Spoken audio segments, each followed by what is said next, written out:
Presenting the adventures of Jungle Jim.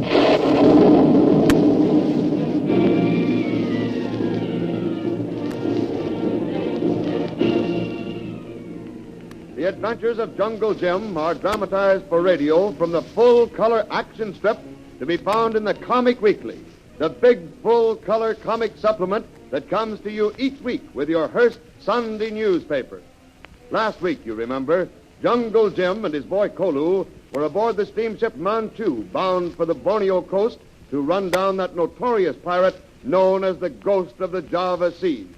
After the ship got underway, Jungle Jim discovered that there were 3 of Harvey Brant's men among the ship's crew. Sparks Matley, a radio operator, and 2 seamen named Baroni and Meekers. A watch is set over these men, and they are finally exposed just as Matley has intercepted a wireless message which Harvey Brant, back in Singapore, sends to Alf Smithers, now in Borneo. That message ordered Smithers to sink the Manchu and spare no lives doing it. When Matley realizes that Brant is deliberately sacrificing the lives of his own men just to kill Jim Bradley, he, Baroni, and Meekers turn against Brant and tell Jim and the ship's captain the entire story of Brant's treachery. While this conversation is going on deck, the boatswain reports a strange craft approaching the Manchu off the port side.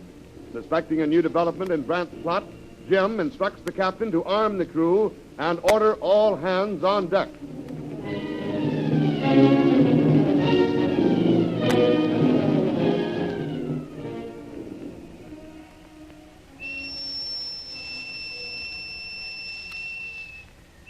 All hands on deck!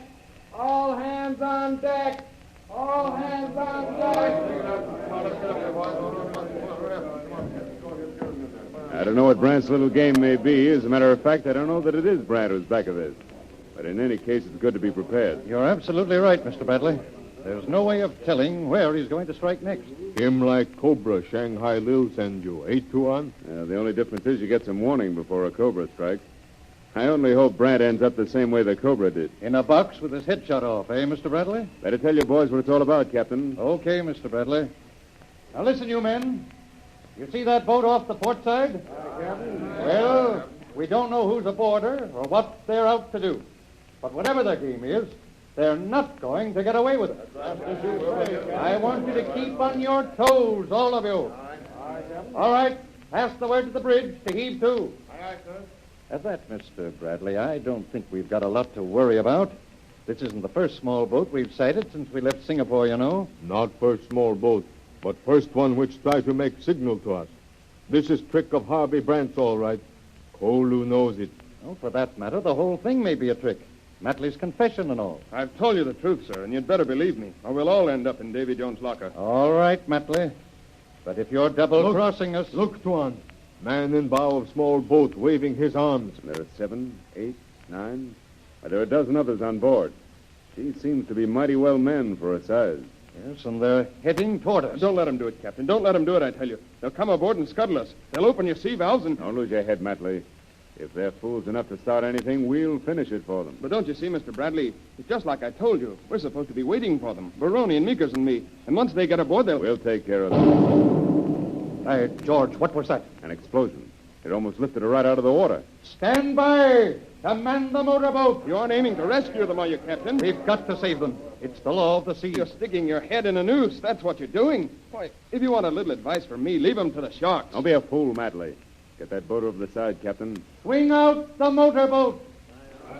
I'll go along in the boat, Captain. Just as you say, Mr. Bradley. Kolu, you stay here. Yes, Tuan. I don't suppose I have to tell you to keep your eyes peeled, do I, Mr. Bradley? Don't worry about me, Captain. Okay, go ahead. And I'll have a reception committee waiting for you when you bring them aboard. You go with Mr. Bradley, Regan, and you, Andrews, Blake, Matthews, Carter, and Rankin. Now, you've all got your guns? Yeah. All right, get to it. Lower away.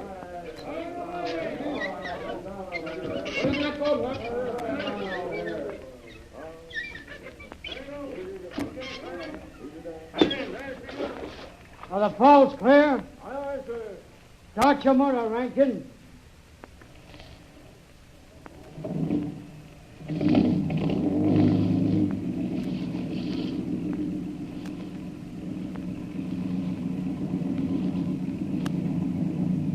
The funny thing, Bosun, after that explosion we heard, that boat should be splintered to kindling wood instead of rotting a good 5 feet out of the water. And there's not a mark on her. No sign of any damage anywhere. Help! Help! We're shipping water, fast! Shipping water, are they? I'll bet there ain't no more water in a hold right now than there is in an Arab's backyard. Yeah, it's fishy looking right enough. But we'll pick him up and then see what happens. All right, you men. Get ready to come aboard. And be mighty careful. Ready with that boat hook, Bosun? Aye, aye, sir.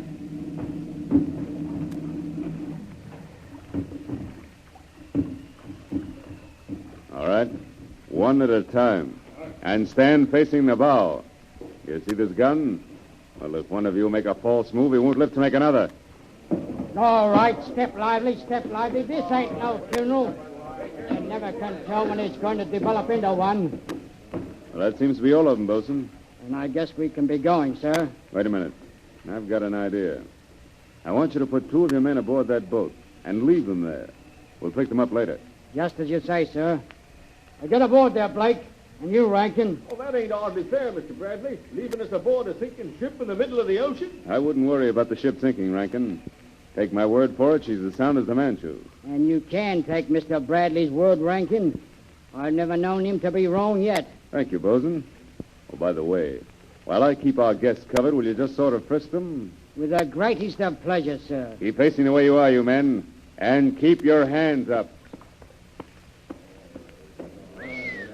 By golly, Mr. Bradley. Here's one that's all loaded down with guns and pistols and knives until he sticks out like my Aunt Matilda's best Sunday bustle. Well, you know what to do with them, Bosun. I'll say I do, sir. I'll take good care of them, Mr. Bradley. Right you are. Now, head back to the ship, Bosun, and we'll see if we can persuade these gentlemen to furnish us with some information we need very badly. Aye, aye, sir.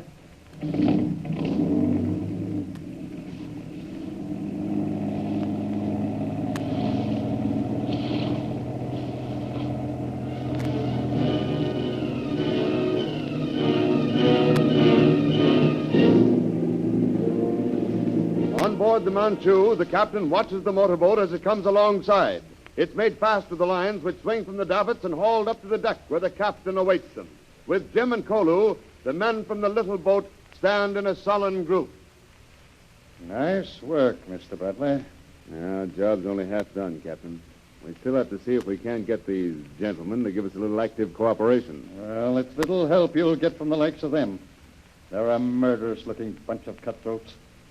I think I'll just keep this machine gun trained on them until we get them into irons and locked up in the brig. Before we do that, it might be a good idea to go over them again for weapons. The bosun did a good job, but he had to work fast. All right, you men. Line up here. Come on, and be quick about it. They are bad men, I think, Tuan. Yeah, I seem to have seen most of them before. Now, they're hanging around the Singapore waterfront or in Harvey Brandt's shipyard. There's no doubt in my mind, sir. They're Brandt's boys right enough. Now, which one of you is master of that boat? Come on, speak up. I'm the skipper. All right. What have you got to say for yourself? I'll tell you what I've got to say for myself. It's an outrage, that's what it is. A blinking outrage. And I'm going to report the whole thing just as soon as we make port. Treating us like we was a bunch of pirates. And what for? That's what I'd like to know. What for? We're honest men doing business in an honest way.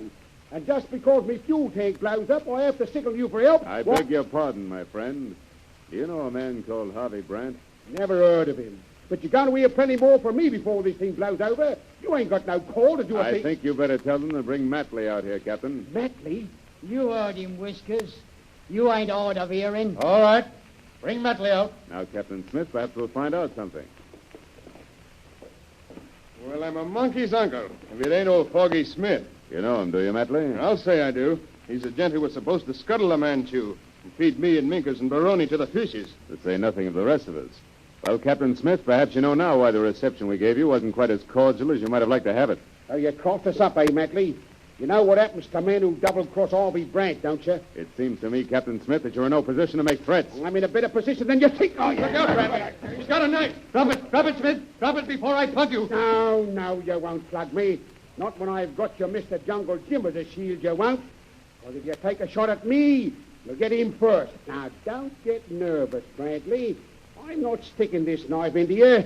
Not yet, anyway. You're too valuable to me alive. We're going over to that machine gun, you and me, and once I get my hands on it, I'll sweep these decks cleaner than a whistle. Now, let him get away with it, Captain. It doesn't make any difference what happens to me, but don't let him get away with it. Down, go on, down, quick. That's got him. Now, that's what I call quick thinking. Well, Kolu, you've saved the day, and incidentally, my life. Thank you. I live only to serve you, Tuan. Take this man below, Bosun, and have them fix up his wound. And take the rest of these swine with you and put them in irons. Aye, sir. Come along, you blighters. Come on, now, get on those boys. And now, Captain, I'll tell you what I want to do. I want to take that tub of Brants and sail it to Borneo. What's the big idea, Mr. Bradley? There's just a chance that we can use it as a blind to fool Brant's outfit. And if we can do that, maybe it'll help us put a rope around Brant's neck.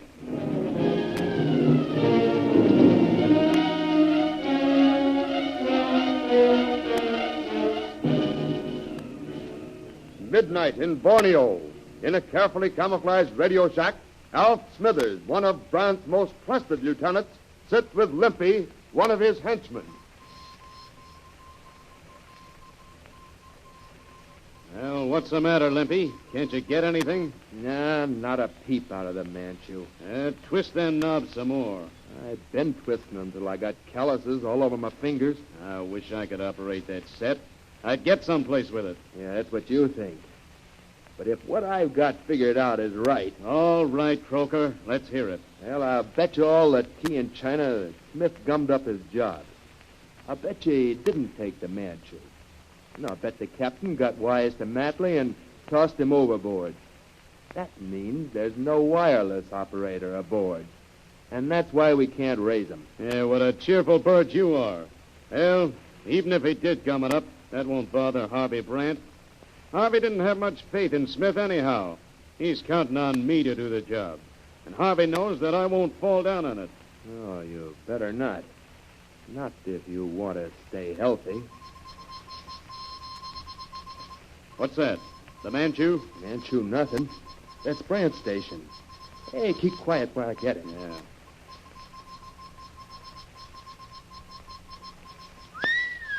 Well, what is it, Limpy? What'd he say? Why, that's the word we've been waiting for. You mean we're to get the fleet ready? That's it. Ah, good. And when we strike this time, it means the end of Jungle Jim.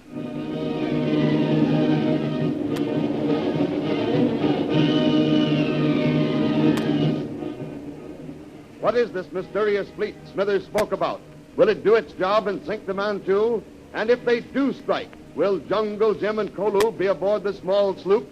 Don't miss the answer in next week's episode of The Thrilling Adventures of Jungle Jim. There'll be thrills aplenty on the high seas when the ghost of the Java Seas strikes again.